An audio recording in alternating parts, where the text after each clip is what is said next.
Om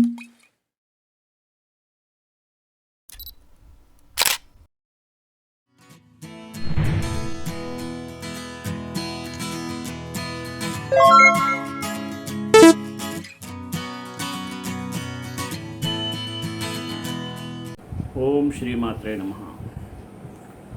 We always feel proud that we have the great epic poem called Ramayana, Mahabharata, etc.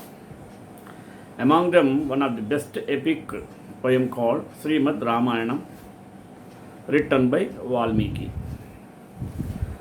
Valmiki Ramayana is an authentic one.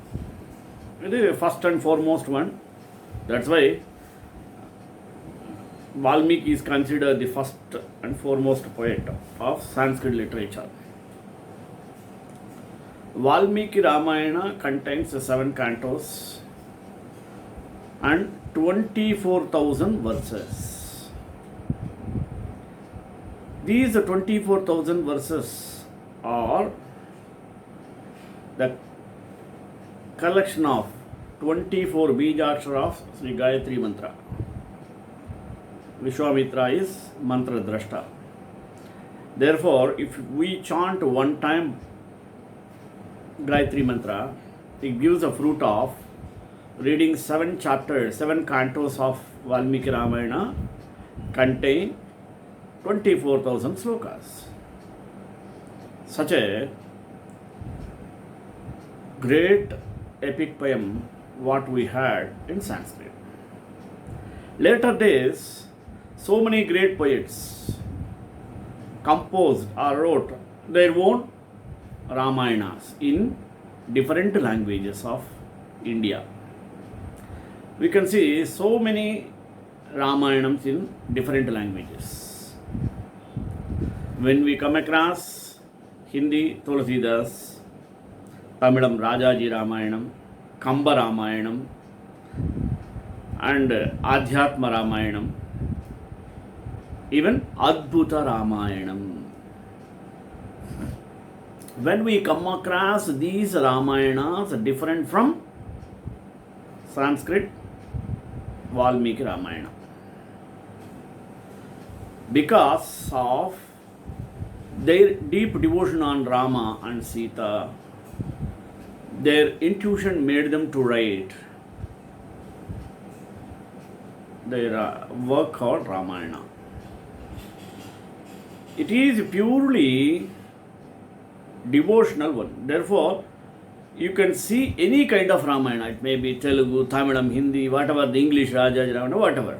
But every Ramayana inspires the readers and takes them an unknown world called blissful world.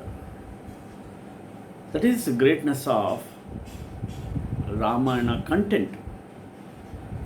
Because of Ramayana, we Indians attained name and fame in the world wide. Because all the characters in Ramayana gets an ideological way. What does, what doesn't? These two things one can learn from reading Ramayana, watching Ramayana, or listening the stories of Ramayana, whatever the kind of Ramayana. All Ramayanam contains the story of Sita, Rama, Lakshmana, Bharata, Shatrugna.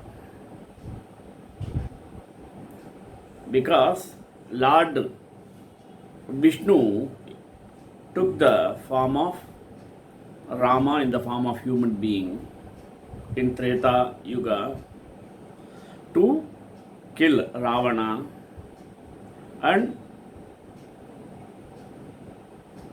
show the administration of the kingdom through his ruling. That is called Ramarajyam.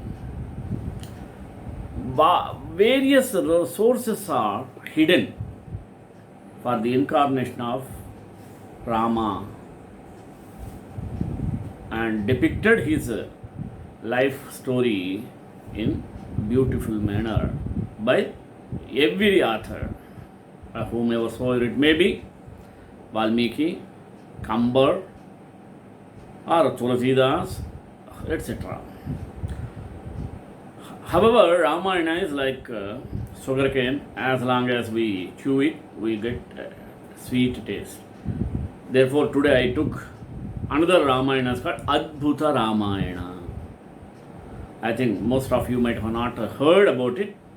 Therefore, I want to bring before you today Adbhuta Ramayana. Start with prayer. Sarve bhavantu sukhinah, sarve santu niramayah, sarve bhadrani pashyantu, ma kaschid dukkha bhag bhavet. Adbhuta Ramayana is a Śāktaḥ sect. Sanskrit work traditionally attributed to the sage Valmiki. It is considerably more obscure than both Valmiki Ramayana, generally considered the original version, as well as Tulsidas Awadhi version entitled as Ramacharitamanasa, Northern India's most popular version of the Ramayana story. Scholarly analysis of its content and text history has, to this point, been minor. Its significance lies in its traditional place in the body of Ramayana literature. It is not to be composed or confused with the Kannada prose work of the same name by N. Lakshmi Narayana.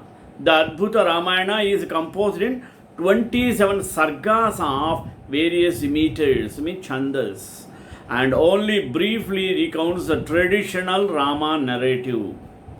The earliest episodes of Rama's life, as depicted in Valmiki's original telling, such as the story of Rama's birth, his training with Vishwamitra, and the breaking of Shiva bow at Sita's Swayamvara, are omitted. This adaptation of Rama's life begins with his confrontation with Parasurama as he and his family return from his wedding Janakapura. The story glosses over other noteworthy events of the epic, focusing more on supportive stories intended to elaborate upon the major themes of Valmiki's primary work. Sita is accorded far more prominence in this variant of the Ramayana narrative, and indeed two of its most notable contributions are an elaboration of the events surrounding her birth. In this is to Ravana's wife Mandodari, as well as her conquest of Ravana's order, or older brother in the form of Mahakali. The sage Bharadwaja approached Valmiki and asked him to narrate the story of Rama, reminding him that Ramayana includes hundreds of thousands of slokas, most of which have been unavailable. Bharadwaja sage asked to hear one of those secret stories, to which Valmiki acquiesced, nothing that this version would emphasize the deeds of Sita, the incarnation of Prakriti, means nature. Valmiki emphasized, however, that Rama was the manifestation of the Supreme Lord, and ultimately there is no distinction between Rama and Sita because they are one. There should not be discrimination between them. King Ambarisha was a great devotee of Vishnu, and one day Vishnu offered him a boon. Ambarisha asked that he always remain absorbed in the supreme bliss of Lord Vishnu. Tvai Vishnoh Paranande Nityam me vartatam matihi. Owing in return, he would defend all of Vishnu's devotees. Lord Vishnu was pleased and granted the boon, promising that his divine discourse would always protect the king. What is divine discourse called? Sudarshana Chakra. Ambarisha had a daughter named Srimati, beautiful and famous for her and for a wife. And so Ambarisha, unable to choose one and incurred the wrath of other, arranged her Swayamvara so that she could decide who should be her husband. Narada and Parvata then independently approached Lord Vishnu, asking that the other be unknowingly appear in the disguise of a monkey, which only Srimati could see. Lord Vishnu agreed to both, and the two sages proceeded to Srimati's Swayamvara. Narada and Parvata attended the Swayamvara, both appearing to Srimati as monkeys, but each imagining himself handsome and irresistible. Lord Vishnu then disguised himself as a human, sitting between them.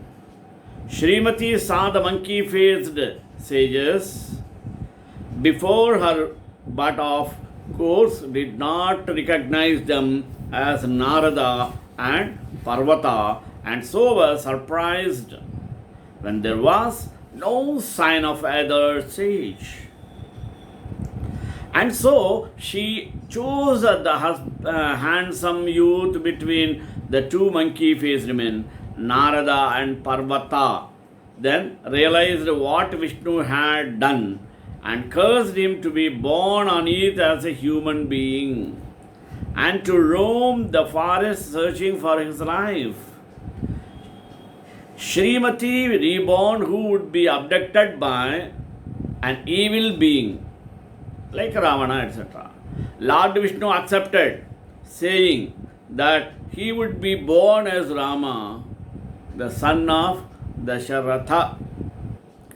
The sage Kaushika became famous for his devotional songs glorifying the greatness of Lord Vishnu. His reputation spread far and wide, and many devotees from every caste became his disciple. His fame spread to the king of Kadinga, who demanded that Kaushika sing devotional songs to him rather than to Vishnu. Kaushika insisted that he could only praise Vishnu, and his disciples held that they could only listen to the pieces of Vishnu. The king became angry, took away their property, and banished them from the kingdom. When the end of their lives finally arrived, they departed to the world of Brahma, the creator, who took them to Vishnu Loka, the abode of Lord Vishnu, where they lived eternally. Vishnu once organized a great festival in honor of Kaushika, featuring many beautiful songs. Millions of celestial maidens attended, as well as Lakshmi, the consort of Lord Vishnu, with her retinue of maid servants, when the featured singer Tumburu, glorifying the greatness of accorded great honor and praise, Narada was offended. And when one of Lakshmi's maids slighted Narada, he cursed Lakshmi to be born on earth in the form of a Rakshasi. When Narada's anger subsided, he became memorable, and soon thereafter Vishnu and Lakshmi came to arise or assurance the forthcoming sorrow. Vishnu recommended to Narada that if he wanted to be accorded the same respect as Tumburu, he could study singing with a great Ulukan known as Jnanabandhu, a master of devotional singing. This sarga outlines the basic rules of expert singing. Narada had learned the skill of singing, and imagining himself an expert, he proceeded to the abode of Tumburu to better him. At Tumburu's home, he was confronted by a collection of beings with mutilated bodies who explained that they were the embodiments of the musical notes that he had been mutilated by Narada's inept singing. Narada realized that he was a victim of his own inflated pride and sought Vishnu's advice. Vishnu suggested celestial wonder as a Gandharva celestial musicians singing the praise of the Lord until the tone of Vishnu's incarnation as Krishna. At that time, he should remind Vishnu at the incident when Vishnu came to earth as Krishna and was reminded. He sent Narada to various experts until his command of music was almost perfected. Then Krishna himself taught him the best forms of devotional music and song. Ravana performed great tapas for what? To please Brahma, the creator. When Brahma granted him alone, means Ravana asked, I should not be killed anybody other than human beings. Therefore, Lord Brahma granted. That's why Ravana says to Brahma.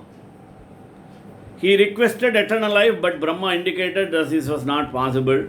Ravana then asked that he be invulnerable to the devotees, Rakshasis, Yakshis, and many other celestial beings. But he did not include as humans in the list, as they were, in his view, of no consequences. He also asked that he perish should be make advances towards his own daughter. Emboldened by Brahman's boon, Ravana began his attempts to conquer the three worlds. But his reckless behavior set in a marrow that is called judging one. Events leading the birth of Sita from his wife Mandodari. The sarga ends with Janaka's discovery of Sita in a field while preparing the ground for his yajna. Therefore, she is Swayambhu. The retelling of the traditional story of Rama begins with Rama's confrontation with Parasurama. While he was returning to Ayodhya from his marriage to Sita, Parasurama had heard that Rama had broken Shiva's bow, means that is called Pinaka, and had come to test him. After strong words, people believed them. Rama strung an arrow on Parasurama's bow, and while shooting it in the direction of Parasurama, he showered his cosmic form as the Supreme Being. At the moment, the earth shook with great blaze of thunder and flashes of Vishnu bounded to him and returned to meet Mr. Mahendra to perform tithes.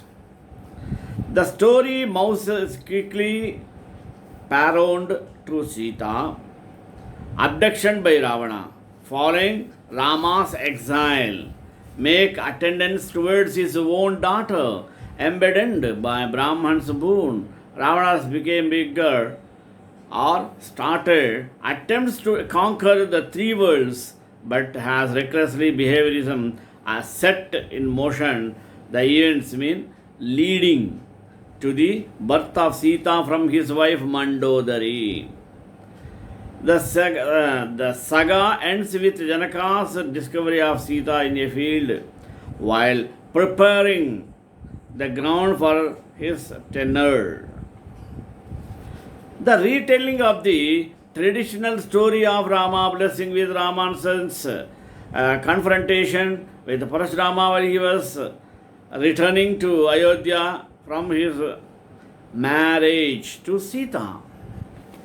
Parasurama had heard that Rama had broken Shiva's bow, mean Pinaka, and had come to test him. After strong words between them, Rama strung an arrow on Parameshwara bow, and while shooting it in the direction of Parasurama, he assumed his karmic energy or cosmic power as a supreme being.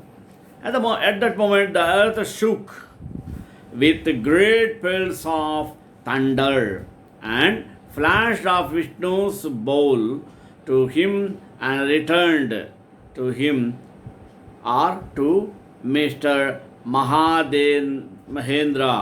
to perform taps. The study moves quickly forward to Sita's abduction by Ravana. Following Rama's exile, we can go through it. Emboldened by Brahma's boon, Ravana began his attempts to consume or finish it. The Sarga ends with Janaka's discovery of Sita in a field while preparing the ground for his yajna. The retelling of the traditional story of the Rama begins with Rama's confrontation with Parasurama while he was returning to Ayodhya from his marriage to Sita. Parasurama had heard about Rama and who comes to Dandaka forest. Upon meeting, Rama Lakshmana briefly showed him his cosmic forms of Vishnu with Lakshmi, revealed his form as Sesha, the cobra, upon whom Vishnu rests. And in turn, Hanuman revealed his true nature through the text that does not elaborate from his true nature. Atmanam darshayamasa Hanuman Rama Lakshmano. Rama reveals to Hanuman the fundamental tenets of yoga and Sankhya philosophy, emphasizing the fundamental unity. In his discussion of Atma, which must be understood through the path of jnana as well as experienced through yoga, Rama revealed his own identity with Atma. Rama continues his philosophical discourse.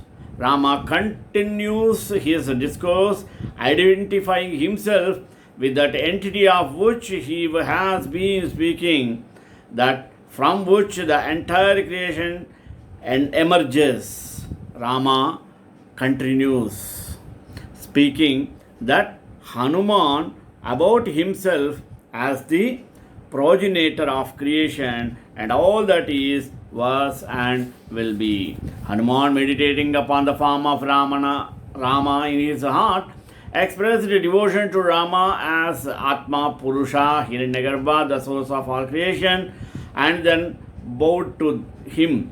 In 20 years, we see Rama explaining his need to find Ravana and Sita, his departure to Lanka, his conquest of Ravana, and his triumphant return to Ayodhya. In the court of Ayodhya, in the absence of saints and seas, Sita noted that the saving of Rama was not able that big a young deal. When she was very cute, living in her father's home in Janakapura, a Brahmana has through and told her Ravana's elder brother. Names Sahasra, Ravana and Trishod. Names of Sahasra or Ravana was mainly based on this Adbhuta Ramayana.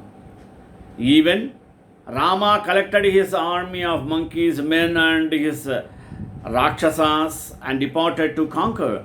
Sahasra Ravana was surprised to see Rama's army deployed against him, but quickly assembled his hordes of Rakshasas. Thus describes it the Rakshasa army commanders and their weapons in detail. A contribution enumerating the participants in the forthcoming battle. The battle begins a closely fought encounter in which the Vanaras gained the upper hand. Ravana, seeing Rama's army on the way of victory, decided to participate.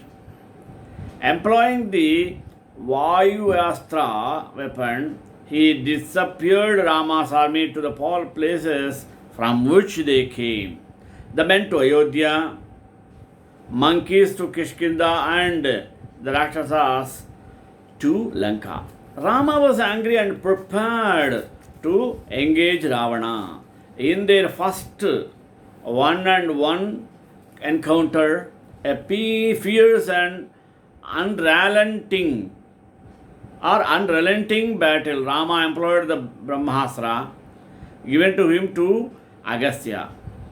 Ravana grabbed it with his hand and snapped it in two as though it were straw, diminishing Rama.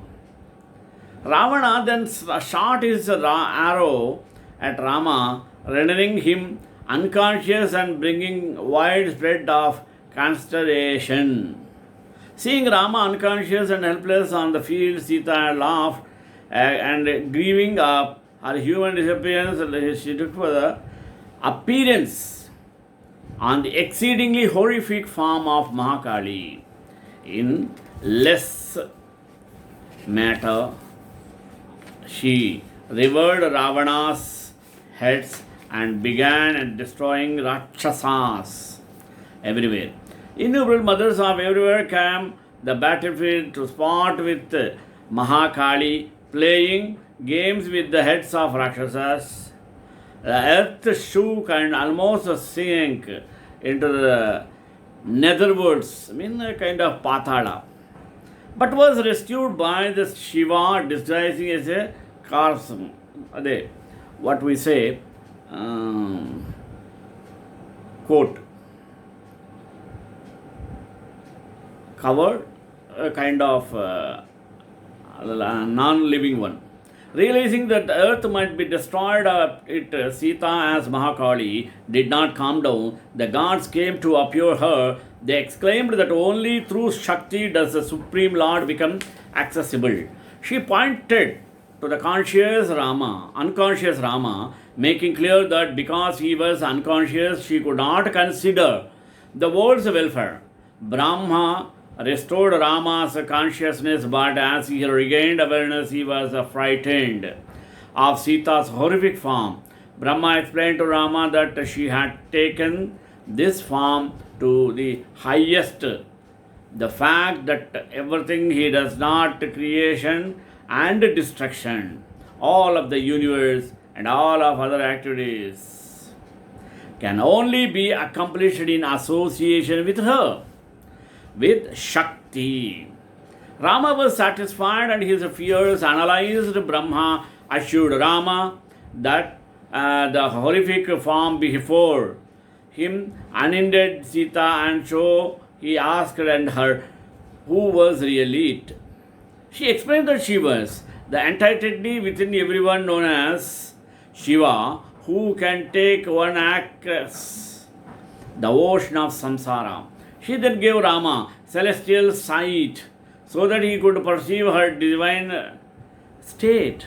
Seeing her true nature, he was thrilled and praised her body, or reciting his features in 1008 names.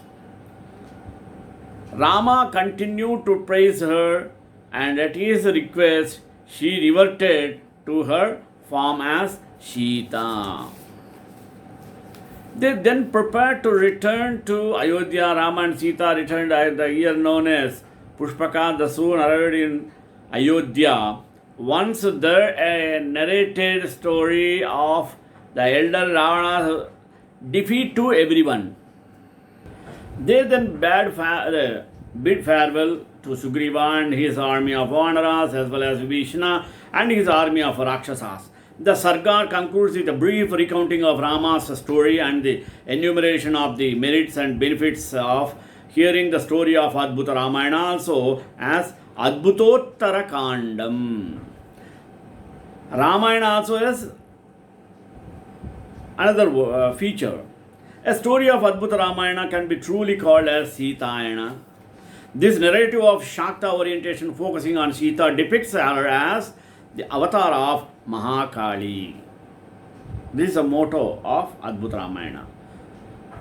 In other Ramayana, Sita is considered as a goddess Lakshmi, but here, goddess Mahakali. Valmiki Ramayana developed the story of Rama's birth. In Adbhuta Ramayana, Vishnu takes avatara as Rama due to curse given by Narada to experience the pain of separation from Sita. Vishnu married Srimati by mischief, and that was the reason of Narada's anger. In Valmiki Ramayana, Sita is obtained by Janaka while plowing the land. Therefore, she is called as the daughter of earth. Adbhuta Ramayana describes the inside story as to how she was received by Janaka from the earth. Sita's birth has not received elaborated treatment in the narrative of Valmiki. Author of Adbhuta Ramayana, giving elaborate treatment, provides divine cause for her birth. Ravana has obtained a boon from Brahmadeva that he cannot be killed by Devas, Gandharvas, Rakshasas. If he wishes his own daughter with lust, then he will get killed. Ravana wants to become master of the three worlds. He thought this impossible without conquering sages of Dandakaranya. He started collecting their blood in Kalash by tip of the arrow. There was a sage named Gitsamada, having 100 sons, and still wished for Lakshmi as his daughter. He used to collect milk with Kushagras by uttering mantras. Once Ravana by mistake collected blood of sages in the Kalash of Gitsamada, out of which Lakshmi was supposed to be born. Ravana, unaware of the fact, gave that Kalash to Mandodari. He instructed her that not to give this Kalasa to anyone, as it is poisonous than poison, because it is very comprised of sages' blood. Adbhuta Ramayana has propagated Śāktaḥ cult by staying her as Moola Prakriti. There was different opinions because there are two layers to this narrative. Philosophically, it presents Sita as ultimate supreme reality. On surface level of narrative gives due justice to Sita, who respects women in general. Sita is a woman fulfilling the purpose of life, raising voice against injustice, especially doing valorous deeds and independent in thought and deeds. Adbhuta Ramayana is a truly feminine Ramayana in totality. It does not give justice to the character of Sita, but highlights the significance of femininity. This Ramayana certainly is a mountain due to its feminist orientation. Thus, Adbhuta Ramayana contains different type of story. Śāktaḥ Kalyana Srinivasaya Mangalam Mangala Sastra Premadaचार्य Purogamai Sarvaesha Purvairacharya Satkruta Yastu Mangalam.